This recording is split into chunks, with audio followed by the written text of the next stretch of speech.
वाद सुरू होते आणि त्यात असं देखील त्यांनी दावा केलेला आहे. आणि आमदार रोहित पवार यांनी मुंबईमध्ये आणि दिल्लीमध्ये 28 तारखेला झालेल्या आमचे नेते राज्याचे उपमुख्यमंत्री अजितदादा पवार यांच्या विमान अपघाताबद्दल काही प्रश्न उपस्थित केलेले आहेत आणि त्यांनी त्याच्यावर एक सखोल अभ्यास करून 2 दिवस त्यांनी एक प्रेझेंटेशन देण्याचा प्रयत्न केलेला आहे. आता त्याही वेळेला राज्याचे मुख्यमंत्र्यांनी सांगितलं होतं की लोकांच्या मनातल्या शंका ह्या गेल्याच पाहिजेत आणि या ज्या शंका उपस्थित झालेल्या आहेत किंवा ज्याच्याबद्दल अनेक आक्षेप घेतले गेले आहेत त्याची सखोल चौकशी राज्य शासन करेल, केंद्र सरकार करेल आणि मला वाटते मुख्यमंत्र्यांनी अतिशय गांभीर्याने हा विषय घेतलेला आहे आणि त्याची चौकशी सुरू आहे. त्याबद्दल दावा केलेला आहे की अरोरा यांना जे काही कॉन्ट्रॅक्ट दिलेले होते ते रद्द करण्यासंदर्भात आता वास्तविक रोहित पवारांना माझी विनंती आहे की त्यांचे चुलत्यांचा अपघात झालेला आहे. जसा त्यांना दुःख झालं आहे त्याच्यापेक्षा आम्हालाही जास्त झालेला आहे. आम्हालाही त्याबद्दल काळजी आहे आणि आमच्याही मनामध्ये शंका आहेत त्या आम्ही मुख्यमंत्री मोदींच्याकडे व्यक्त केलेल्या आहेत. परंतु बाकीच्या ज्या गोष्टी आहेत त्या आमच्या पक्षाच्या अंतर्गत गोष्टी आहेत. त्यामध्ये रोहित पवारांनी मला वाटते कृपया भाग घेऊ नये. त्यांनी अजित पवारांच्या अपघाताबाबत जी आता माहिती दिलेली आहे त्याचा ते पाठपुरावा करतायत ते मला वाटतं एक त्याचा पुतण्या म्हणून त्यांची अस्वस्थता मी समजू शकतो. विरोधक तटकरेला टार्गेट किंवा प्रफुल्लबाईंना टार्गेट करताना दिसत आहेत. एक फाईलच्या निमित्तानं त्या दोघांचं नाव वारंवार घेतलं जातं. आता मला एक सांगा, त्यांची तटकरे साहेबांची दादांची तटकरे साहेबांची प्रफुल्लबाईंची काही एकदा भेट झाली असेल काय? अनेक वेळा भेटी झाली असतील. प्रफुल्लबाई पटेल हे राष्ट्रवादी काँग्रेसचे पवार साहेबांच्यापासून कार्याध्यक्ष आहेत. आजही ते कार्याध्यक्ष आहेत आणि अजितदादांच्या नंतर ते आता एक प्रमुख आहेत. आता ज्यावेळेला राष्ट्रीय अध्यक्ष या सुनीतरावांना केलं जाईल त्यानंतर ते सुद्धा कार्याध्यक्ष राहणारच आहेत. आता तटकरे साहेब प्रदेशाध्यक्ष आहेत. आता मला हेच समजत नाही, मी ज्या दिवशी मतदान होतं त्या दिवशी मी त्याचा खुलासा केला होता की हे दोन व्हिलन कशी होऊ शकतात, त्यांना टार्गेट का केलं जातं आहे.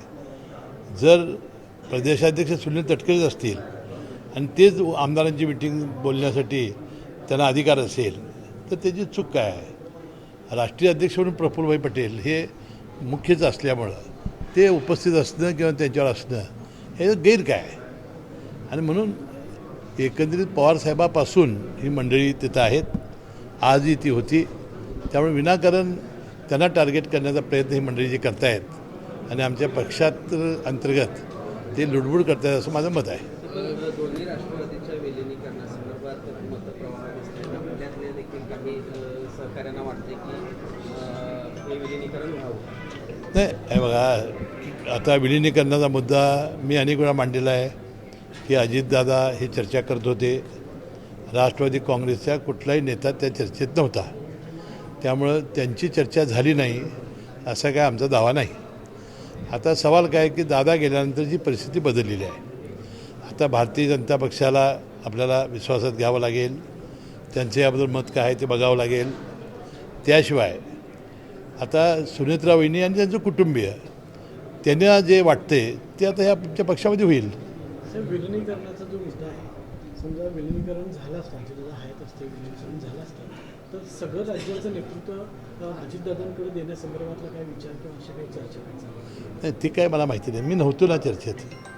परंतु त्यांच्या सांगण्यावरून तसं आहे की पवारसाहेबांनी थांबायचं आणि अजितदादांनी करायचं असं ही मंडळी म्हणतायत. राष्ट्रवादीच्या पक्षकामध्ये आज लेख की अशा पद्धतीचा त्यामध्ये उल्लेख करण्यात आला की दादांकडे नाही, शशिकांत शिंदे त्या चर्चेत असायचे. परंतु ही दोन्ही पक्षांच्या जिल्हा परिषद निवडणुकीबद्दल असायची. तर आम्हालाही फोन यायचे किंवा एकत्र जर येत असाल तर एका चिन्हावर लढवा म्हणून आपण गडिंग्लज आणि चंदगडमध्ये हा प्रयोग केला. परंतु ह्या इतपर दादा आमच्याशी काही बोलले नाहीत हे खरं आहे. थँक्यू.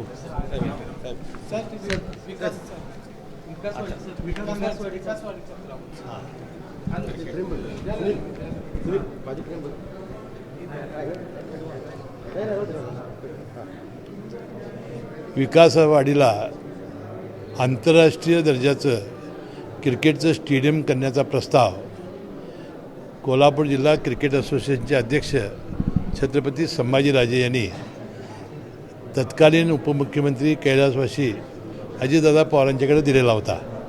त्यावेळा मी जिल्ह्याचा पालकमंत्री होतो आणि त्या बैठकीला मी हजर होतो. ही MIDCची जमीन आहे आणि ती देण्याचा त्यावेळा ठराव झाला होता आणि त्याप्रमाणे तो मंजूर झाला होता, परंतु मंत्रिमंडळापुढे येणं बाकी होतं. आता मुख्यमंत्री महोदयांचं मी अतिशय मनपूर्वक आभारी आहे की त्यांनी त्या दिवशी 4 गोष्टी अजितदादा पवारांनी ज्या बैठका घेतल्या होत्या आणि अजितदादा पवार ज्यामध्ये जास्तीत जास्त त्यांना इंटरेस्ट होता अशा गोष्टी करून त्यांना एक आदरांजली वाहण्याचा प्रयत्न मंत्रिमंडळाच्या बैठकीत करण्यात आला. एक पुरंदरचं विमानतळ, पुण्याचं नवीन विमानतळ करण्यासाठी हुडकोकडून कर्ज घेण्याचा विषय होता. त्यानंतर बारामतीचं जे क्रीडा संकुल आहे त्याला 75 कोटीची कमतरता होती, ते 75 कोटी रुपये मंजूर केलं. विकासवाडीचं आंतरराष्ट्रीय दर्जाचं क्रिकेटचं जे स्टेडियम होतं ते त्यांच्या काळात त्यांनी निर्णय घेतलेला होता, त्याची कारवाई करण्याचा प्रश्न असेल किंवा इंदापूरला जी शेती महामंडळाची जमीन होती ती MIDCला देऊन पुण्यामध्ये नवीन दुसरी MIDC, अशा एक 4-5 चांगल्या गोष्टी त्या दिवशी अजितदादा पवारांच्या स्मरणार्थ मुख्यमंत्री महोदयांनी करून एक चांगली आठवण आणि आदरांजली करण्याचा प्रयत्न केला. आणि त्यामध्ये कोल्हापूरचा एक नागरिक म्हणून इथला एक लोकप्रतिनिधी मी मनपूर्वक आभारी आहे की हे आंतरराष्ट्रीय दर्जाचं स्टेडियम करण्यात आलं. आणि जिल्हा नियोजन मंडळाचा मी मनपूर्वक आभारी आहे की त्याला अजितदादांचं नाव देण्याचा ठराव त्यांनी केला. मला वाटते त्यासाठी आता एक BCCI ICCI या नामांकन त्यांचं जे नॉर्म्स आहेत त्याप्रमाणे हे स्टेडियम उभं राहिलं की मला वाटते अतिशय एक दर्जेदार स्टेडियम उभं राहील आणि आपल्या क्रिकेटपटूंचं अनेक दिवसाची T20 अशा मॅचेस बघण्याचं स्वप्न आमच्या तरुणांचं पूर्ण होईल. या संदर्भात दादांचं नाव देण्याचं काही संघटना होतात, छत्रपती शिवाजी महाराजांचं किंवा सावरकरांचं नाव द्यावं. नाही, आता दादांचं नाव दिलेलं आहे. ज्या व्यक्तीनं याला महत्त्वाचा वाटा घेतला, अजितदादांचं विकास कामावर एवढं प्रचंड प्रेम होतं की पदोपदी आता त्यांची आठवण येत राहील. ते जे कोण हा विषय काढू इच्छित आहेत, अनेक अजून नावं द्यायची शिल्लक त्यांना आपण देऊ. साहेब, शेवटचा प्रश्न. आज सुनेत्राताईंनी जिल्हा परिषद राष्ट्रवादीच्या ज्या जिल्हा परिषद सदस्यपदी निवड झाली तालुकाने हे बैठक घेतली आणि धीर देण्याचा प्रयत्न केलेला आहे. कोणी पाठीशी नाही असं समजू नका, मी तुमच्या पाठीशी आहे. नाही, आता सुनेत्रा वहिनी आणि त्यांच्या कुटुंबियांची जी जबाबदारी आहे ते पार पाडत आहेत. आमचा पक्ष एकसंघ ठेवणं, आमदारांना एकसंघ ठेवणं आणि राज्यभरातल्या सगळ्या राष्ट्रवादीच्या कार्यकर्त्यांना आणि देशभरातल्या राष्ट्रवादीच्या कार्यकर्त्यांना एक मनोधैर्य देणं किंवा तुम्ही पोरके नाहीत, आम्ही तुमच्या मागे आहोत ही जाणीव करून देण्याचा ते प्रयत्न करत आहेत. हा स्तुत्य उपक्रम आहे. साहेब, शेवटचा प्रश्न.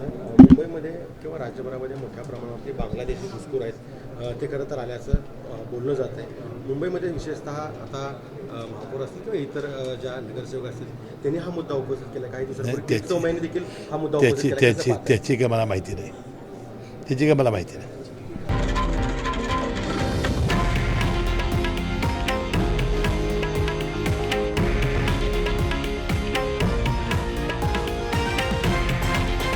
हे आहे देशातील नंबर 1 न्यूज नेटवर्क आणि आपण पाहत आहात TV9 मराठी, एकमेव.